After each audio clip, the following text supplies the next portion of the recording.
I'm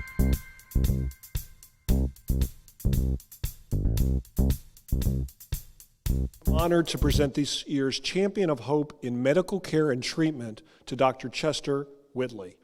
I wanted to first provide you with some insights about how Dr. Whitley was chosen for this prestigious award.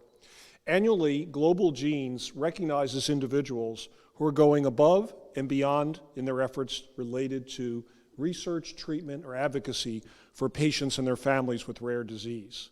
They are innovating in science, in care and support, in drug development, and in advocacy. He was nominated by the patient community, and there were hundreds of potential nominees. This was then narrowed down to 5 finalists, and Dr. Whitley was then chosen. A little bit about him. Dr. Whitley is a professor at the University of Minnesota in the Department of Pediatric Genetics and Metabolism. He did all of his medical training, his residency, his fellowship, and his PhD at the University of Minnesota.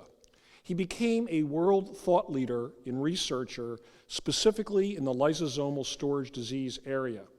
He developed the first therapy for MPS I disorder, also known as Hurler's syndrome, and is actively involved in both clinical trials and basic research in this very, very challenging area. He has relentlessly dedicated his career to the research and treatment of lysosomal disorders through over 30 years of countless clinical trials and works with patients. Now, I wanted to learn a little more about his research, so I did what every doctor does today when you want to learn something. You go onto Google Scholar and you type in someone's name or their area of work, and all I can tell you is when I got to about 10 to 12 pages of research, I lost count of how many trials he's done, I think dating back to maybe even mid to late 1980s, so it is about 30 years. As a young researcher, what I learned is he spearheaded the development of using bone marrow transplants to treat Hurler syndrome. It's a severe lysosomal storage disorder that affects not only the body, but unfortunately the brain, and his therapy is now used around the world to extend the lives of these children that are struggling with this devastating disease. In addition, though, his team has accomplished the first clinical trial of gene therapy in the state of Minnesota for another lysosomal storage disorder, Hunter syndrome. He's created the gold standard for natural history studies for Sanfilippo syndrome, and these studies will be used as a critical tool to evaluate potential therapies over the next decade or longer. And he's also done critical research on the disease PKU. In addition to his research and clinical work, Chet heads up the Lysosomal Disease Network. This network works with NIH and academic researchers around the world to develop new therapies for lysosomal diseases. Each year, he also heads up the LDN World Conference. This conference is attended by researchers, industry, and patient advocates alike, and has been instrumental in attracting investment into this research area that before this has not been widely publicized. For all these reasons, Dr. Whitley exhibits the true spirit of what this Champion of Hope Award stands for. He makes the extra effort for his patients, collaborating with researchers, and has dedicated his career to seeking treatments for this set of rare and devastating disorders. Dr. Chet Whitley certainly epitomizes what it means to be a champion of hope in medical treatment and care, and I'd like to invite him to the stage to receive this award. Well, thank you to everybody involved, and that was quite an impressive story. I wish it was really me. I want to reflect on a few of those things and say what really happened. I've had a front row seat, really, at observing remarkable changes in this field. When I entered graduate school, it was Bob Desnick, I was his first graduate student, who introduced me to lysosomal diseases and research. And the one thing I walked out of his lab with was, outstanding work is never enough. I had to go back and do the experiment many, many times.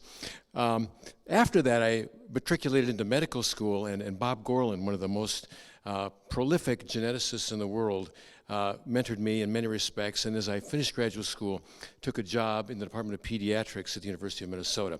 And it was really then Bill Crivet who said, I think bone marrow transplant would be an important treatment to study for lysosomal diseases. In fact, the first transplants for Hurler syndrome were done by Jack Hobbs in London.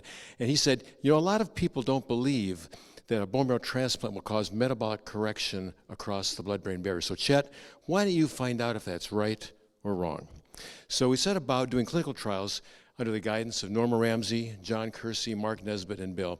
And actually, we learned over the next few years that bone marrow transplant does stabilize the brain against further neurologic damage. We've continued those studies for many years now with Paul Orchard at the University of Minnesota and Elsa Shapiro, who's really been the one who set the standard for neuropsychological evaluation and characterization of those disorders. During that time, I spent very late nights trying to quantify mucopolysaccharides in cerebral spinal fluid as one of the biomarkers. And there was no way that that was a practical method. So I did, if you will, invent a method of detecting mucopolysaccharides in urine, which then was patented by the university and became the first method patented for screening of MPS conditions. I never made a plug nickel off of that, but it's now the chemistry used by most diagnostic laboratories to differentiate MPS diseases from normal individuals. About that time, and a little bit after, one of my colleagues in molecular and cellular biology, Dr. Scott McIver, worked with me to develop gene therapy. And back then, right after the first gene therapy was done for adenosine deaminase deficiency, we followed Mike Blaze and his colleagues at NIH and replicated the same approach in Hunter syndrome. The first volunteer for that study, Jim Oliger, is no longer with us, but he came back every month for 12 months to receive his own genetically corrected lymphocytes to see if that would be a viable therapy for Hunter syndrome. As the years have rolled by, we've done a lot of things at the University of Minnesota in this area. We really pride ourselves in trying to break the barriers and come up with new therapies where there have been none in the past. Miriam Gannon, who was a pharmaceutical representative for Genzyme at that time, I almost kicked her out of the room the first time she knocked on my door. Working with pharmacy back then for pharmaceutical companies was not considered legitimate academic work. But Miriam persisted and has been the primary contact and made some tremendously important decisions helping that company and others support our work and go where the companies have not gone before. So that was a remarkable relationship. More recently, Stephen Groft developed the Rare Disease Clinical Research Network program at NIH. And with the mentorship of Dan Togley, we applied for that application, didn't get it the first few years. But going back 5 years later with my colleagues, Joe Munzer and Roscoe and a few others, developed the Lysosomal Disease Network, which is now funded and has done the past 5 years of clinical research. With the help of Jill Morris and Kathy McKeon and Dan and others, we're now planning another 5 years of clinical research, and I'm hoping for many, many advances in the near future. More recently, my colleague, Dr. Janine Utz, has helped us understand how a medication for PKU, a drug called Kuvan, is used, that patients now test themselves on placebo versus the drug to find out, do they really respond or not? And not only do we learn who's clinically a real responder, they can't feel it, they can only measure blood phenylalanine levels, they teach themselves, do they respond or don't they?